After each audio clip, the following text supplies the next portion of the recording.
It's shocking, but our government has a secret role in India's booming gold smuggling industry. You see, India has a deep love affair with gold. No Indian wedding, celebrations, or festivity is complete without it. And this passion for gold made us the second largest consumer of gold in the world after China. According to the World Gold Council, the demand for gold from India could stand anywhere between 700 to 800 metric tons in 2024. But here is a catch. India is fast becoming one of the largest gold smuggling hubs in the world. Various agencies estimate that over 200 to 250 metric tons of gold are smuggled into India every year. This number is huge and almost represents about one-fourth of the gold consumed in India.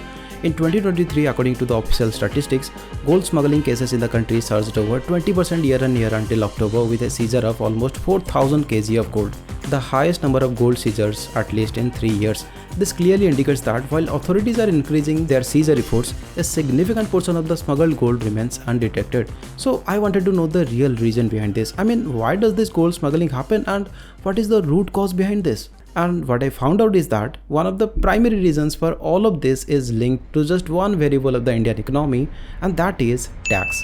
And this tax structure indirectly contributed to the massive rise of gold smuggling, which has now become a multi-billion-dollar industry and cost the government millions of dollars in tax revenues. So let's take a deep dive into India's booming gold smuggling industry. Gold is more than just a precious metal in India. It symbolizes prosperity, good fortune, and celebration. From ornate decorations in temples to the jewelry worn at weddings, festivals, and other important ceremonies, gifting gold is a common practice. On top of that, gold has always been a strong substitute for hard cash in India and is considered a safe investment in times of financial uncertainty. And you'll be shocked to know that Indian households hold more gold than the gold held by the central banks of the United States, Germany, Italy, France, and Russia combined. According to the World Gold Council, Indian households are estimated to hold between 24,000 to 25,000 metric tons of gold, making them the largest private holders of gold in the world. But there is a slight problem. India does not produce nearly enough gold to meet its huge demand, and this is the starting point that makes India a gold smuggler's paradise. In fact, the country only produces a little over 1,000 kg of gold each year, all of it from the Houthi gold mines. So to make up for the shortfall, we ended up importing billions of dollars of gold each year.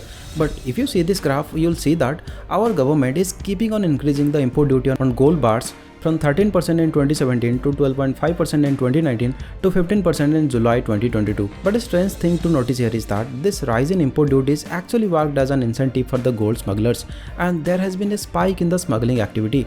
So the question is, why has the government increased the import duty in the first place, and how did this move by the government encourage smuggling of gold in India? The reason is simple. If you can remember from our previous chart, we import billions of dollars of gold each year. Importing such vast quantities of gold means that our government has to spend a lot of foreign currency, which puts extra pressure on the current account deficit. Now, what is current account deficit? A current account deficit is a key indicator of a country's economic health. It indicates whether a country's total exports exceeds its imports or not. If not, then the country is in a deficit.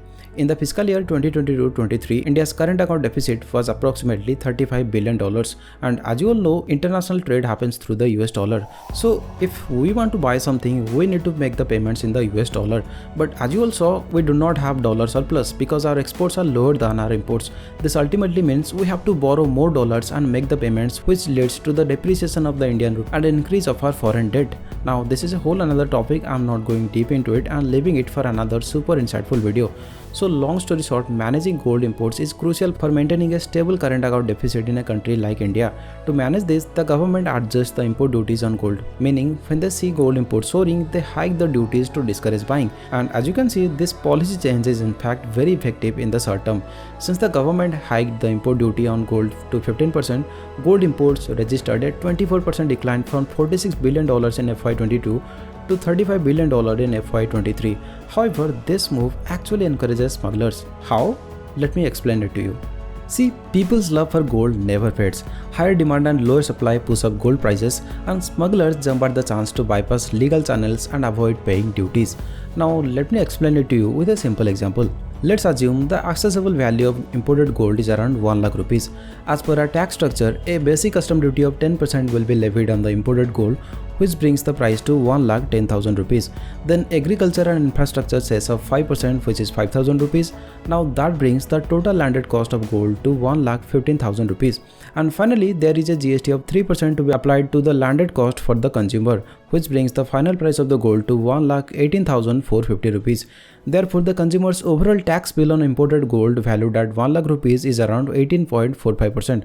So if you can see, even after paying 50,000 to 60,000 rupees as fees for the carrier, just imagine the amount of money those smugglers are going to save just by avoiding these duties when they smuggle kilos of gold. This means that when the government hikes the duties, this results in lower imports, and this shortfall in imports increases the price of the gold. But the smuggled gold comes in cheaper and can be sold at higher prices, maximizing the profit for the smugglers.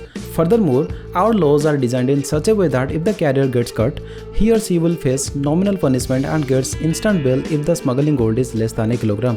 All thanks to the mafia, which pays for the bail and handles the court proceedings. On top of that, they get accommodation and training and all the luxuries of choosing the life as a career.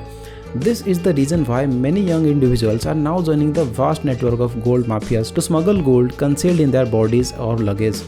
Eventually, this smuggled gold mixes with legally imported gold and finds its way to the jewelers. But that's not the only loophole smugglers exploit. India's extensive coastline and land borders with several countries makes it incredibly challenging for the government to monitor and control every entry point. Smugglers take full advantage of these vulnerabilities to bring gold into the country illegally. Maharashtra, Tamil Nadu and Kerala together accounted for over 60% of the gold smuggling cases registered in the country. Now you may understand why smuggling in India has been on a rise. So in short, we need to be very careful when we increase import duties on high demand products like gold. If you have to stop smuggling, all we need to do is slash our import duties to an extent where the government can make money and the smugglers won't get many incentives to take the risk. Some experts are also saying that smuggling will come down if we bring down the import duty to 4 to 5%. And guess what? In the budget 2024, our government had decided to cut the import duties of gold all the way from 15% to just 6%. So let's just recalculate our previous example and see the real difference. On 1 lakh worth of gold imports, there will be a 5% of basic custom duty, which makes the price to 1,05,000 rupees, and 1% of the agriculture and infrastructure cess, which is 1,000 rupees. This brings the total landed cost of gold to 1,06,000 rupees. If you apply the GST of 3%, the final price of the gold would be 1,06,000 rupees plus 3,180 rupees equals to 1,09,180 rupees, which is 9.18%. So the price difference after the new duties comes out to be 9,270 rupees. Now it remains to be seen whether it turns out to be a masterstroke or not. That's all from today's video. I just hope you found this video insightful. If yes, then please consider subscribing this channel for more such insightful videos. I will see you in the next one. Till then, goodbye.